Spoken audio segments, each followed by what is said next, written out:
how do we set prices in our spiritual business? One of my academy students asked me that question. Beautiful, love. So let's talk about it. Now, this is my opinion and my perspective. Use your discernment and your intuition with this, okay? When I first started giving Akashic record readings, one, I was very nervous because what is that even supposed to look like? And how do I know if I'm giving them enough information? You know, all the things that run through one's mind. I had a background in psychology and working in the mental health fields. I had the privilege of being able to rely a little bit more on my 3D skills and abilities in the beginning, and then I would sprinkle in psychicism. And as I got deeper into it, it became more psychic and channeling other people's higher selves and their inner children and their different incarnations. So we need to take into account, where are we with our skills and talents? Now, when I first started, I gave a lot of Akashic record readings, not saying you have to do that, but I gave a lot before I felt confident in charging other people. But that's also because I had a lot of money wounds that I was working through and traumas in those different areas, so that's not going to be respected to everybody. Okay? But a lot of people in the spiritual community have these weird funky vibrations with money and feeling like they don't need to charge for their services, even though we dedicate a immense amount of time and energy towards cultivating ourselves to be able to show up as leaders and teachers and mentors and guides for others. That takes a lot of self-discovery and looking at your shadow aspects. When triggers come up, powering through, working through that, you have to think that a doctor or a lawyer are specializing in something and continuing to educate themselves in those different areas, or they should be continuing to educate themselves, and they're spending so much energy amplifying their own skill sets, okay? And it takes quite a while for us to raise our vibration and frequency, especially if we started in lower ones at the beginning of our lives, not because of our own doing, but you know, stuff happens. Anyway, so when I first started giving sessions, I was charging $40 for an hour.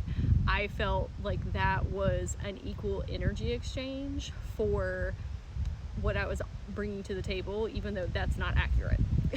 Okay? Looking back now, I would be like, girl, what are you doing?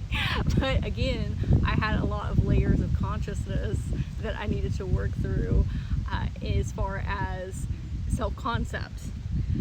We need to be working on self-concept every single step of the way in life and in your spiritual business. The higher your self-concept, the better things that you will magnetize to you. Ideas, opportunities, people, experiences, clients, money. Okay?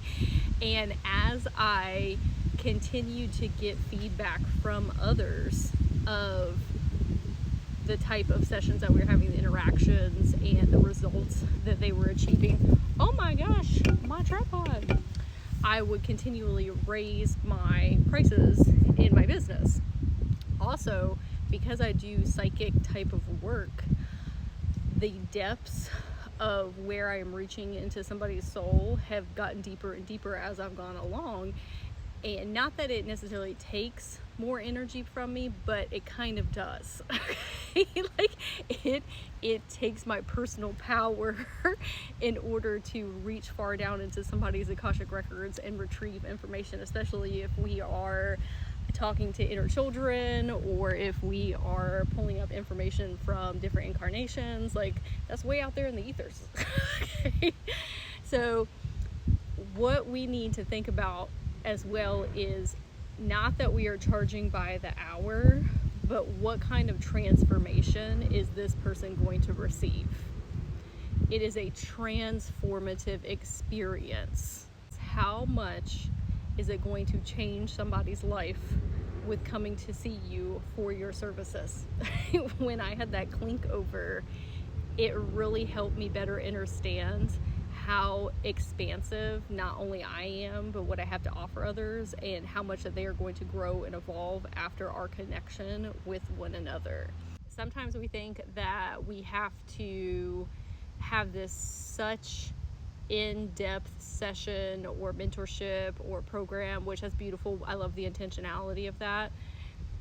Sometimes you'll say one sentence to somebody that completely revolutionized their life. Like they have a completely different trajectory moving forward because of you showing them something in a different perspective.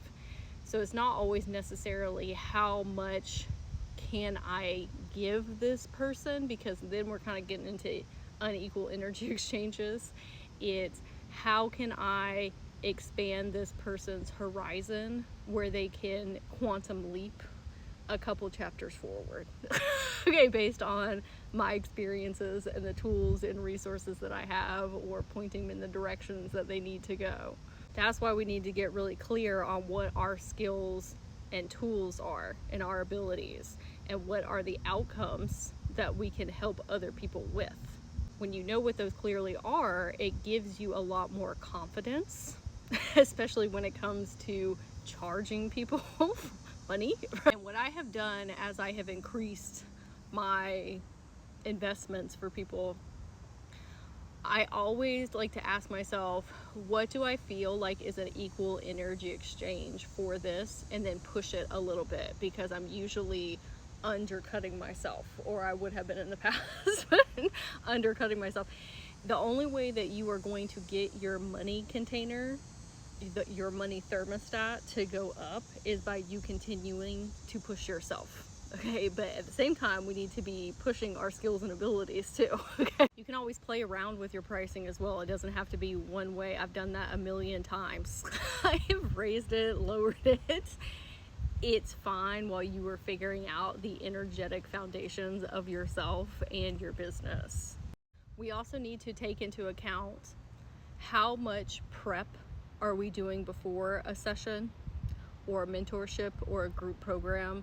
Are you taking into account all of the back end things that are done prior and after? So on my website for Akashic record readings, they are 1 hour. However, I do 20 minutes of channeling before we even start. I build a crystal grid, I pull oracle cards, I make a transcription of notes that I can relay to the client once we get on. I'm already doing energy work. Afterwards, I send them an email with the replay, any resources that we talked about that I would like to send them as well. I send the pictures along. Like there's 2 hours of work being done. Okay, even though it says 1 hour. Also, you have to take into account how much of my personal energy is being taken from doing this session today. I'm not doing 4 or 5 Akashic record readings in a day. Okay, that would absolutely wipe me out. At the same time, what is the transformation that this person is acquiring in us connecting with one another? I have individual sessions, a group mentorship, and a private mentorship. Those all take different levels of energy for very different reasons, and they all scale at different levels of transformation. That is where we have to comb through what is being input and what is being output. And asking yourself, what do I think is an equal energy exchange here? Can I push myself outside of my comfort zone a little bit, and what my money mentality is telling me? Wow, I have done a lot of work on myself. I have become a specialist in spirituality and energy healing, and that needs to be reflected in my prices in my business. So I would love to hear in the comments if you have any questions.